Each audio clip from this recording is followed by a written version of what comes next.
So first aspect तुम लोगों ने ये ड्यूअल नेचर ऑफ लाइट का सीखा, वो क्या था? Energy is proportional to frequency. Energy proportional to frequency को प्लैंक्स कांस्टेंट के हिसाब से कैसे सीखा था? गैमा रे, एक्सरे, अल्ट्रावायलेट, बाद में विजिबल, बाद में आईआर, बाद में माइक्रो, बाद में रेडियो। इसमें सबसे ज़्यादा एनर्जी किसका है? गैमा। सबसे कम किसका है? Radio, right. सबसे ज़्यादा फ्रीक्वेंसी किसका है? इसका। सबसे कम फ्रीक्वेंसी किसका है? Radio. Am I right? What does this tell? सबसे ज़्यादा एनर्जी मतलब सबसे ज़्यादा फ्रीक्वेंसी, सबसे कम फ्रीक्वेंसी मतलब सबसे कम एनर्जी। इसका मतलब एनर्जी और फ्रीक्वेंसी का कुछ तो रिलेशन है, उसी को प्लैंक्स क्वांटम थियरी बोलते। तो प्लैंक्स क्वांटम थियरी में फॉर्मूला क्या बना? Energy proportional to frequency, constant of proportionality h। ठीक है, वैल्यू क्या रहेगा? 6.63 × 10⁻34 जूल सेकेंड। ठीक है, डायमेंशन क्या बोला है मैंने? L2 m1 T⁻⁻1। ये दोनों चीजें इंपॉर्टेंट है। गेटिंग? यहाँ तक समझ में आए? सेकेंड एस्पेक्ट ऑफ दिस, इतना एनर्जी लेके करते क्या हो? इतना सब कुछ एनर्जी है तो गैमा रे किसी के बॉडी के अंदर चला गया, उसने कुछ खा लिया, गैमा रे निकल गया, तो बेसिकली करेगा क्या? वो अपनी एनर्जी देख, राइट? वो एनर्जी की वजह से इंटरनल ऑर्गन्स डैमेज हो जाएंगे। मतलब क्या? एक दूसरे से सेपरेट हो रहा है, तो एनर्जी लेके होगा क्या? Ionization, that is separating an electron from the atom. Are you getting? Need to get this? तो ऐसे आयोनाइजेशन हम लोग तीन प्रकार से कर सकते हैं। First is thermal emission. Don't talk. Thermal emission मतलब क्या? सारे एटम को हीट देते रहो, देते रहो, देते रहो, देते रहो। एटम वो हीट देगा इलेक्ट्रॉन को, electron will get excited from one level to second, third, fourth, fifth और बाहर आ जाएगा। Are you getting? This called as thermal emission. ये होगा किससे? Heat. Got it? Next is field emission. इसमें यूज करते हैं इलेक्ट्रिक फील्ड, जैसे कि लाइटनिंग है। In the lightning there is so much electric field, using that electric field current comes out as a lightning. Got it? Okay. तीसरा है photo emission. ये chapter का मोस्ट इंपॉर्टेंट पार्ट यही पढ़ने वाला है। इसमें यूज करते हैं लाइट। ठीक है, इसमें क्या यूज करेंगे? अभी ये तो इम्पॉसिबल है इमेजिन करना, जिसमें नो कि लाइट किसी चीज के ऊपर पड़ रही है और उसमें से इलेक्ट्रॉन बाहर आ रहा है, क्योंकि लाइट का एनर्जी उतना है नहीं। लेकिन क्या है, सोलर सेल में नहीं। सोलर सेल भी तो वही है, it is using the light and giving the electricity. Are you understanding? लेकिन सोलर सेल में यूज होता है मेटलॉइड्स, सिलिकॉन, जर्मेनियम। इसमें यूज होगा मेटल, फोटो एमिशन में मेटल। सो एक मेटल के ऊपर किसी लाइट के गिरने के बाद उसमें से जब इलेक्ट्रॉन निकलेंगे तो उसको फोटो एमिशन बोलेंगे। Are you getting? समझ में आ रहा है? एक पर्टिकुलर मेटल के ऊपर लाइट गिर गई और उसमें से इलेक्ट्रॉन बाहर निकल के आ गया। ये चीज़ को ऑब्जर्व किया था आइंस्टाइन ने, उसको नोबेल प्राइज उसके लिए मिला। ओके, फोटो एमिशन के ऊपर उसका थियरी 1905। ओके, 1905 एक्सरे के ऊपर है। लेकिन फिर ठीक है, कितना समझ में आया? समझ में आया? तो आइंस्टाइन ने अपना एक इक्वेशन लिखा, आइंस्टाइन इक्वेशन। सुन रहे हो? आइंस्टाइन का इक्वेशन। ओके, अभी आइंस्टाइन का इक्वेशन क्या है वो देखो। राइट, देखें अभी तुम लोग आज बकरा कौन बनने वाला है? अथर्व को बकरा लागला रे. तो what there is dual nature to everyone. ठीक है. Don't judge a book by its. where the boys एक बार क्या होता था छोटा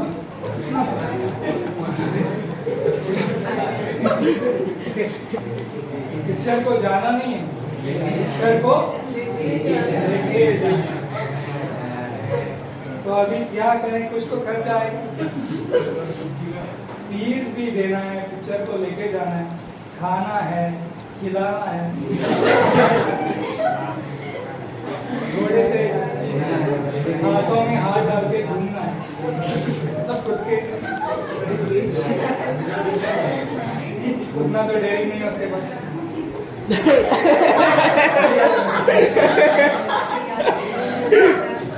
तो उसने क्या किया, 500 चाहिए, 500 चाहिए, 1000 मांगते हैं पिताजी से. तो उसने सोचा नहीं, दिमाग लगेगा, नहीं 1000 मांगेगा तो समझ में आएगा, कितना फीस तो बाकी नहीं है. तो कितना फीस बाकी है, कितना फीस बाकी, 800 में चला लेंगे. तो अभी वो पिताजी से जाके मांगेगा कितने, 800. कितने, 800 दे दिया उसको. छोटा है, ठीक है. अभी इसमें से खुद के ऊपर कितने खर्च कर सकता है, चाहे कितने भी कुछ भी, मतलब कितना भी वो क्या बोलते हैं उसमें हो, सेल्फ लव. खुद के प्यार में दूसरे को ढूंढ रहा है, दूसरे के प्यार में खुद को ढूंढ रहा है, ऐसे सब इसी सभी सिचुएशन में फिर भी ज्यादा से ज्यादा कितना खर्च करेगा, क्योंकि बाकी के 500 किसको देने, मेरे को नहीं रे. मेरे 500 से काम नहीं चल रहा है, मेरा फीस अलग है. 500 प्लस ये हो गया तुम लोगों का आइंस्टाइन का equation. 500 plus 300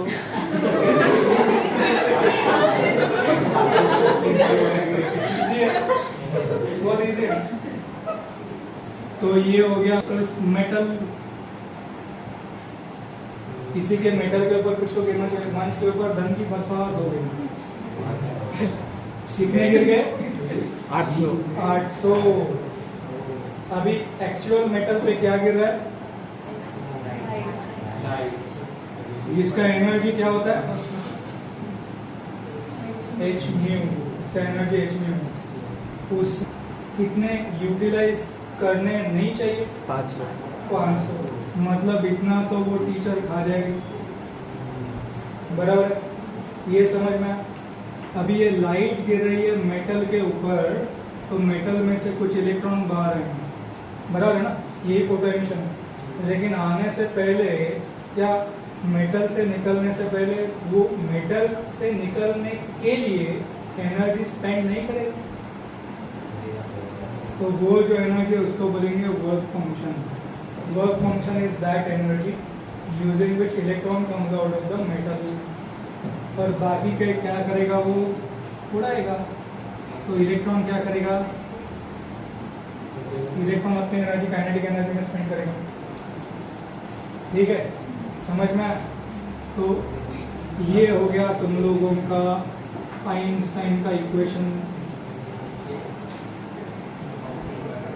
800 is equal to 500 plus 300 टू क्या बोलेंगे, tuition fees equal to plus expense. Expenses on tuition plus expenses on someone else. है ना, समझ में आया वन. Someone else. 75.